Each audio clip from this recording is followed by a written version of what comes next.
La mère de mon meilleur ami. J'avais 20 ans lorsque j'ai fait sa rencontre pour la première fois. Elle avait 35 ans. Elle était la mère de mon meilleur ami rencontré à l'université. Il m'avait raconté qu'elle l'avait eue trop jeune.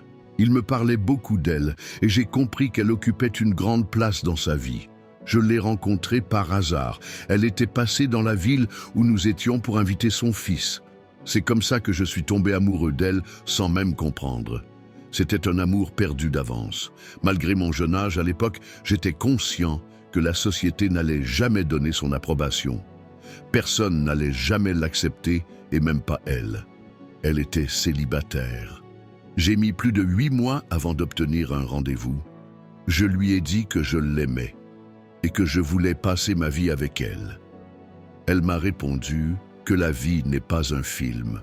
Je dois grandir. Ça ne m'a pas blessé. J'ai juste compris qu'elle exprimait ce que les autres allaient dire. Malgré tout ça, j'ai toujours insisté. Elle était célibataire et moi aussi. Pourquoi résister? Alors que j'avais des filles plus jeunes qui voulaient sortir avec moi, je n'étais obsédé que par elle. Je savais qu'elle m'aimait aussi, mais me disait que j'étais trop jeune. J'étais l'ami de son fils. Un jour, elle m'a invité au restaurant R. Elle m'a dit qu'elle voulait que je fasse quelque chose pour elle si vraiment je l'aimais. J'ai accepté. Elle m'a regardé dans les yeux et elle m'a dit « Promets-moi de terminer tes études, de décrocher ton diplôme, de découvrir le monde. Vis ta vie, fais tes expériences. Ne te ferme pas aux rencontres, rencontre des femmes et sois heureux. Et si dans 15 ans on se revoit et que tu me dis la même chose et que je suis libre, pourquoi pas ?» Je croyais qu'elle blaguait et pourtant elle était sérieuse. 15 ans, mais c'est long, c'est toute une vie, lui avais-je dit. Elle m'a souri sans commentaire. « Et où te verrai-je » lui avais-je demandé. Elle a encore souri. « Je serai sur le pont dans 15 ans à la même heure, à la même date. Tu reconnais ce pont ?» avait-elle répondu avant de m'embrasser pour la seule et unique fois. Elle m'a laissé dans ce restaurant tout seul. 15 ans. C'était la dernière fois que je la voyais. Elle était sortie de ma vie ainsi.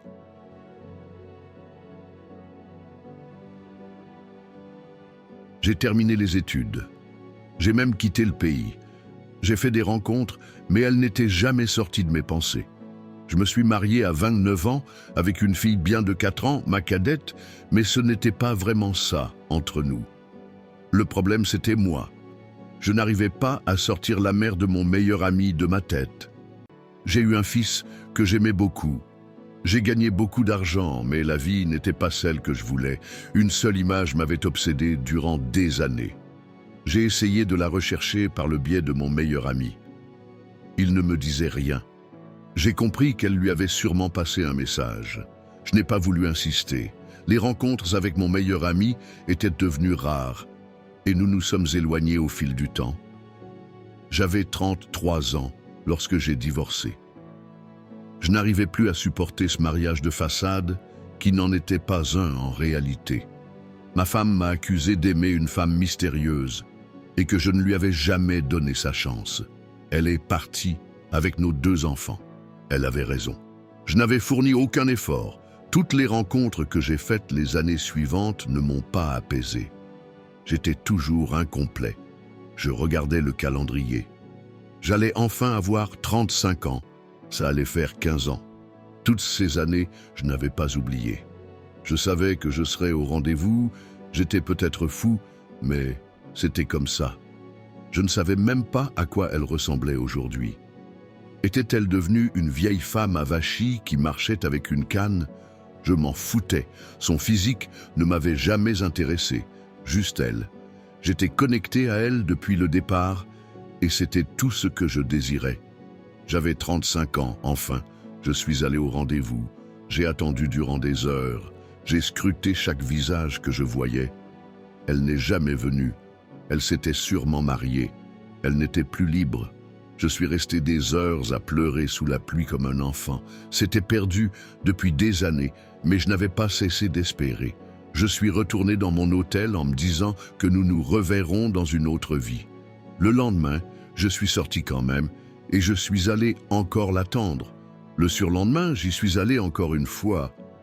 Encore et encore, pendant une semaine, j'étais là, j'attendais. Et le 10e jour, alors que je quittais le pont, j'ai entendu une voix. On s'était dit, dans 15 ans, pas tous les jours. Je me suis retourné, elle était là, je l'aurais reconnue entre mille. Le temps semblait n'avoir eu aucun effet sur elle. Elle avait conservé sa beauté et sa fraîcheur de jeune femme. Je ne lui aurais pas donné 40 ans si je l'avais rencontrée dans la rue. Elle portait une simple robe en jeans et un sac en bandoulière. Je remarquais à cet instant sa jambe plâtrée. Désolé, je venais au rendez-vous et j'ai eu un accident de voiture. Rien de grave. J'ai juste passé quelques jours à l'hôpital, mais ça va. Je ne vais pas mourir aujourd'hui. Je vais mourir de vieillesse selon mon médecin. Elle était la seule à avoir parlé. Je me suis approché d'elle, j'ai souri.